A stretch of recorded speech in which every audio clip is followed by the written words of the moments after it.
તો શ્રીનગરમાં સ્વતંત્રતા દિવસની ભવ્ય ઉજવણી કરવામાં આવી। લાલ ચોક ત્રિરંગાના રંગોથી ઝળહળી ઉઠ્યો।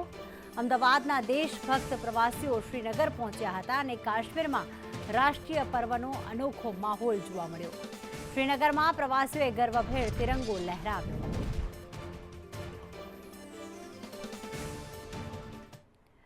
અમદાવાદનો એક દેશભક્ત પ્રવાસી જે છે તે શ્રીનગર ખાતે પહોંચ્યો અને લાલ ચોક ખાતે તેણે તિરંગો રંગ જે છે તે લહેરાવ્યો હતો, તિરંગો લહેરાવ્યો હતો, સાથે જ શંખનાદ પણ કર્યો હતો અને આ પ્રવાસીએ ગર્વભેર તિરંગો લહેરાવીને ગર્વની લાગણી પણ અનુભૂતિ કરી હતી।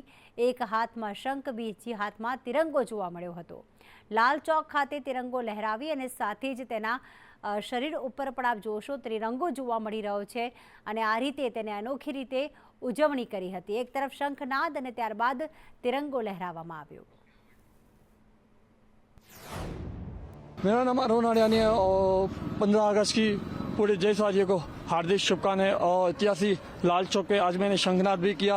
शंखनाद करके और हमारे देश वीरों को मैं नमन किया। बहुत अच्छा लगता है। जैसे जैसे मैं 2022 से आता हूँ, हर साल जैसे माहौल मैंने हर साल यानी एक अच्छा माहौल एक जो है एक विकास की तरफ भी आगे बढ़ रहा है और अच्छा माहौल हर बार मुझे देखने में आ रहा है।